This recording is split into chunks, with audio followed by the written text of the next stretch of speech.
பல்லாயிரம் ஆண்டுகளுக்கு முன்பு ஸ்ரீ ராமபிரான் ஆங்கிலேய அதிகாரிக்கு காட்சி கொடுத்த அற்புத வரலாறு.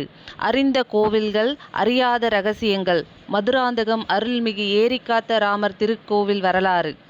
17ஆம் நூற்றாண்டுகளில் பிரிட்டிஷ் ஆட்சி காலத்தில் கலோனல் பிளேஸ் என்பவர் செங்கல்பட்டு மாவட்டத்தோட கலெக்டராக இருந்தார். ஒரு நாள் அவரோட ஆட்சிக்குட்பட்ட மதுராந்தகம் பகுதியில் பெருமழை பெய்து வெள்ளம் சூழ்ந்தது. அங்குள்ள ஏரி உடையும் தருவாயில் இருந்தது. அவ்வாறு அந்த ஏரி உடைந்தால் அந்த ஊர் மட்டுமில்லாமல் அதை சுற்றியுள்ள பல கிராமங்களும் அழிந்துவிடும் என்ற நிலை. அதனால் அந்த ஊர் மக்கள் கலெக்டரை சந்தித்து ஏதாவது செய்யும்படி கேட்டனர். உடனே அந்த அதிகாரி மக்களிடம், நீங்கள் கோவில் கட்டி வணங்குகிறீர்களே ஒரு தெய்வம், அந்த தெய்வம் இந்த ஏரியின் கரையை உடையாமல் காக்க வேண்டியது தானே என்று கேட்டார். உடனே அங்குள்ள பெரியவர் ஒருவர், ஐயா, அதில் என்ன சந்தேகம்? நாங்கள் எப்பொழுதும் வணங்கும் ஸ்ரீராமர் எங்களை கைவிட மாட்டார். நிச்சயம் எங்களையும் இந்த ஊரையும், ஏன் உங்களையும் கூட காப்பார் என்றார் நம்பிக்கையுடன். ஓஹோ, அப்படியா? ராமர் என்று ஒருவர் இருந்தால் அதையெல்லாம் செய்யட்டும் பார்ப்போம் என்று கிண்டலாக சொல்லிவிட்டு அவரோட வீட்டிற்கு சென்று விட்டார்.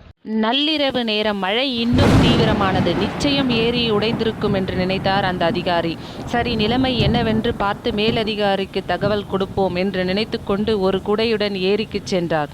வீதிகளில் வெள்ளம் பெருக்கெடுத்து ஓடிக்கொண்டிருந்தது. இந்த மழைக்கு நிச்சயம் ஏரி தூள் தூளாகி இருக்கும் என்று நினைத்த அதிகாரி கரை மீது ஏறி நின்று பார்த்தார்.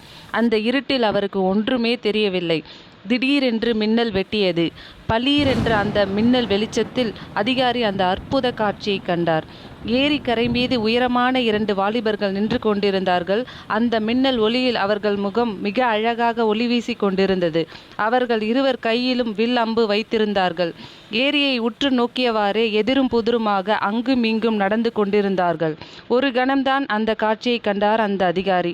அடுத்த கணம் அவர்கள் மறைந்து விட்டார்கள். மறுநாள் காலையில் வெள்ளம் வடிந்திருந்தது. பெருமழை பெய்த அறிகுறிகள் இல்லாமல் ஏரி அமைதியாக இருந்தது. ஏரிக்கு சென்று அதை பார்த்து சிலிர்த்த அதிகாரி தான் கடவுளை கண்டதை மக்களுக்கு சொன்னதுடன் அன்று முதல் ஸ்ரீராமனின் பக்தராகவும் மாறினார். ஸ்ரீ தாயார் சன்னதி கட்டி கொடுத்தது மட்டுமில்லாமல் பல திருப்பணிகளை அந்த ஆலயத்திற்கு செய்தார். நடந்த சம்பவத்தை அந்த ஆலய கல்வெட்டிலும் பதிப்பித்தார். இந்த தர்மம் கும்பினி ஜாகிர் கலெக்டர் பிளேஸ் அவர்களது என்ற வாசகத்தை இன்றும் நாம் அந்த ஆலய கல்வெட்டில் பார்க்க முடியும். எம்பெருமான் லீலைகளோ கணக்கில் அடங்காதது. ஆண்டு கணக்கில் தன்னை வணங்குபவர்களை தவிக்கவிட்டு வேடிக்கை பார்ப்பது அவன் வழக்கம். அதே சமயம் அவநம்பிக்கை கொண்டவர்களுக்கு அருள் புரிந்து தனது அடியவர்களாக மாற்றிக்கொள்வதும் அவனது விளையாட்டுகளில் ஒன்று. அதற்கு சாட்சியாக எத்தனையோ கோவில்கள் தமிழ்நாட்டில் உள்ளன. அவற்றுள் ஒன்று மதுராந்தகம் ஏரிக்காத்த ராமர் ஆலயம்.